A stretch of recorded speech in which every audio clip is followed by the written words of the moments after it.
Thanks, Michael. You know, it's always kind of a sad occasion to be here for Transgender Day of Remembrance. And I don't mean be here, I want to explain that a little bit too as well. But because we always and we still continue to hear stories about trans lives lost and the fact that so much violence is committed against our trans community. And it's a regular thing that happens all too often in our country. But I just want to give a little history too about how significant it is that we're doing this here at Borough Hall tonight. You know, in 1993, after we had the first Queen's Pride Parade, I asked for a meeting with the then Borough President, Claire Shulman, at the time.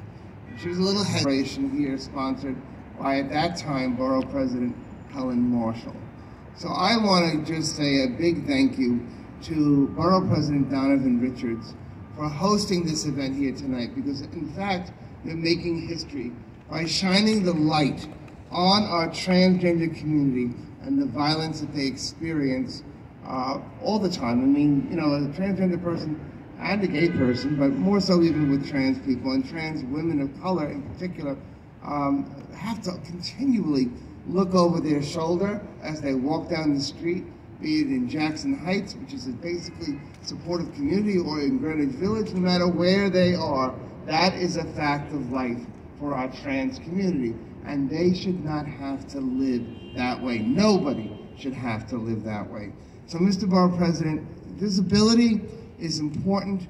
Having government officials speak out and be present, pictures, murals, descriptions of the life of Lorena Borjas, the mother of the trans movement in Jackson Heights, and probably many citywide as well.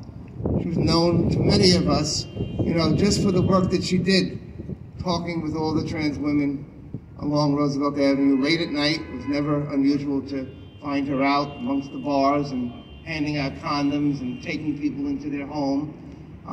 And there was a display put on as well. So I have reported that as a hate crime. I'm hoping that the police department will register that.